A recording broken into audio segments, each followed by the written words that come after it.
What is up, YouTube? Today, kind of re-kicking things back off. It's been a busy few days. We're going to be in the Los Angeles Rams offensive playbook. Now, we're going to be using the single back wing flex close. This is not the live version. This is the regular version. And we're going to be using this to attack a cover 3 sky and a cover 4 drop show 2. So we're going to go ahead and start off in this cover 3 sky. We're going to go into single back wing flex close.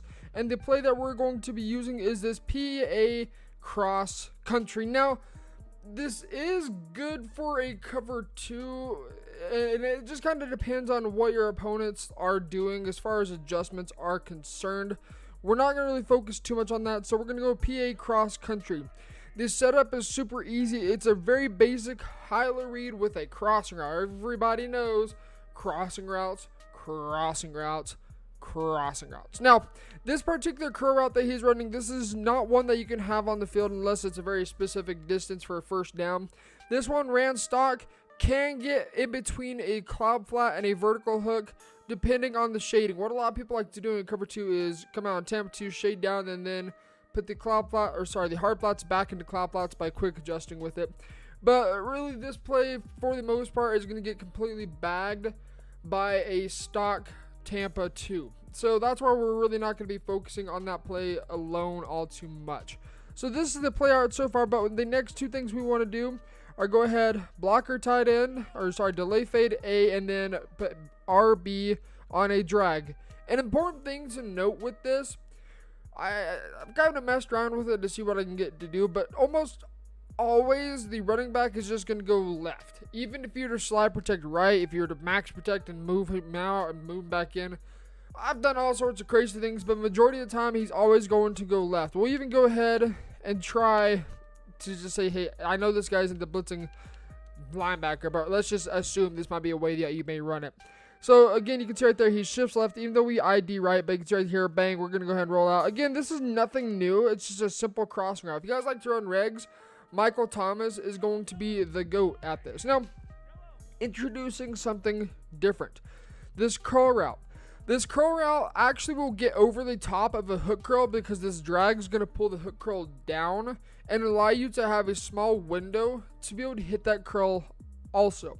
Now, we also have the delay fade, so let's just say they were to, I'm just going to quick adjust real fast, so if they were to follow this crossing route, we're going to just say the user's covering it, we're not going to throw it, even though people probably still would.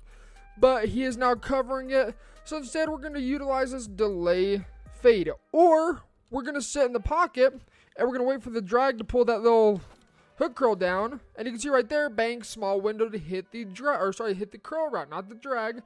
The drag you can hit early, unless they shade down. Now, this goes across the board for cover 3 of all varieties and cover 4 included. The drag, for some reason, likes to pull the hook curl down and then clear out that curl route. I don't know why, but that is what it is. So this is a very basic way to attack a cover 3 sky. Now, cover 3 match is going to play a little bit different with these seam flats, sometimes matching the crossing route, and sometimes the hook curls you'll find will also randomly match as well. You don't know what this game is ever going to bring to the table. It's a new game every day you play it. So, now let's go ahead and talk about the same play, PA cross country, and this time we're going to go ahead and go to cover 4 drop show 2. In the end of the video, I'm going to talk about a Tampa 2 and a cover 2 hard flat and all this other cover 2 in general, because there are some things you need to be aware of. You can pull this play off, but you're pretty limited to the reads that you're going to be able to make. So again, really basic high-low read. If you want to really make sure the user stays there, what you can do with Yelder is motion snap him out. I usually like to motion him out to the numbers, and then that's going to ensure that the user likes to stay where he's at, and bang, right there, crossing out to the sideline. One final thing to note is hash marks. Hash marks matter. The wide receivers should never be on the short side of the field. They should either be in the middle, the ball should be in the middle, or they should be on the wide side. Do not run this on short side. So where we are right now, we're in the middle of hash marks. I prefer over middle to be having the wide receivers on the wide side. On top of that, you cannot motion out that crossing route. That crossing route stays there. He will not move. There is one thing you can do, and this is kind of random, albeit, but you can motion this running back out and then put him on a drag, motion him back in, and then go ahead and reblock. And you notice his block is actually changed. You see, last time he actually jetted out to left. Now it just stands there, and he's really going to be looking for the blitzing linebacker to follow. That's not always the case though. Sometimes you will still find that he's going to just go ahead and automatically go to the left, even if you ID and slide the direction that you want the offensive line to slide. It's not going to always change it. This is just one of the ways I've seen to sometimes force him to go right instead of left consistently again and again. So let's go ahead and set this play up. This is now a cover 4 drop show 2. I'm going to go ahead and baseline because for some reason when we move people around, it messes up non-baseline defenses. But we'll snap the ball. You can see that time he kind of plays it off and plays it up the center. But if you have crossing specialists, you'll catch every single time. He plays it more so towards the middle. He will more than likely go and find that free linebacker that's coming in, or that fourth pass rusher. And if you tell him to, hey, cut block and on that one specific dude, then more than likely he's going to do it. Otherwise, if you just cancel the play action, he's going to go left every single time because of how the play action is set up. And this is also going across the board for other plays as well that have running backs on a non-stock blocking. They'll almost always go left, no matter if you have the receivers on the short side, wide side, middle of the field. He always goes left. I don't know why, but that's what it is. So just a little bit of things you can do with that. You can kind of manipulate how the running backs can block by motioning him out, putting him on a drag. Because if you try motioning him back in on that smoke screen, he will not motion in. They don't do it for some reason. Again, Madden 20, you don't know. But right here, let's set this up one more time. This is cover 4 drop show 2. We'll look how this hook curl plays. If the hook curl plays the little drag right there, you can see bang. Same thing as last time. We can hit the curl. If the user was to use the curl or the crossing, you're going to hit the drag. It's just a simple high-low, forcing the user to decide what are they going to guard. Now, right here, I'm going to go ahead and audible to a Tampa 2.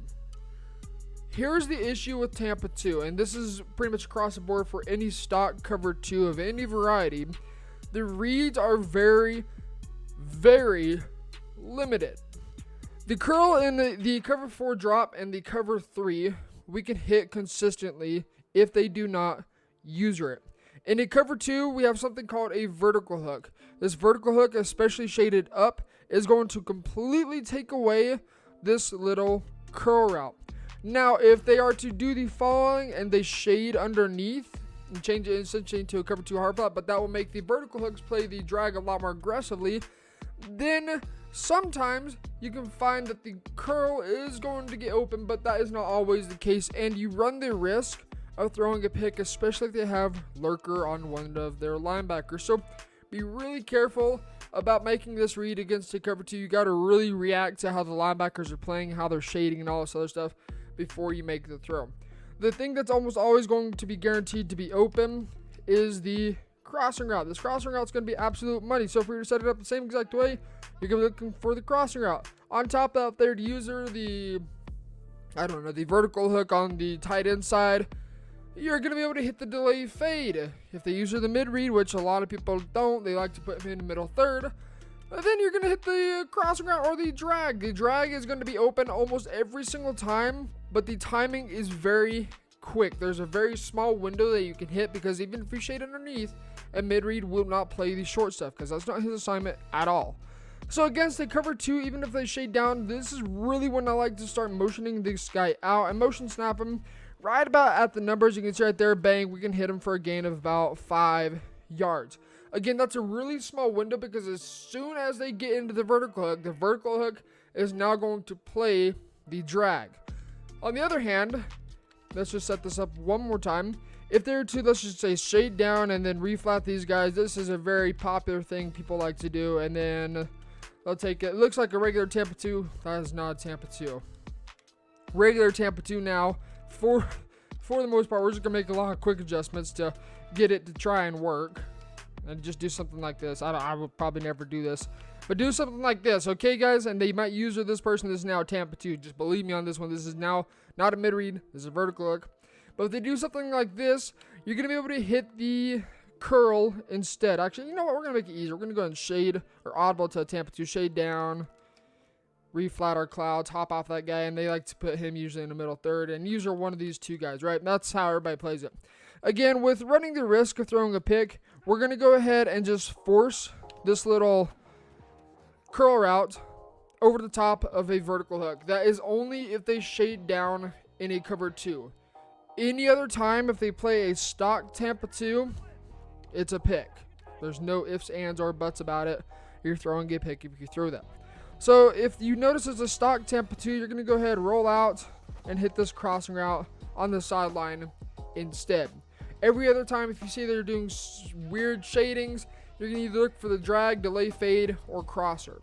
Never, ever look for that curl route against a cover 2, but against any kind of cover 4 or cover 3, with the exception of palms and quarters, you can hit that curl route every single time. Again, depending on how they shade, that will affect the hook curl and what he does play.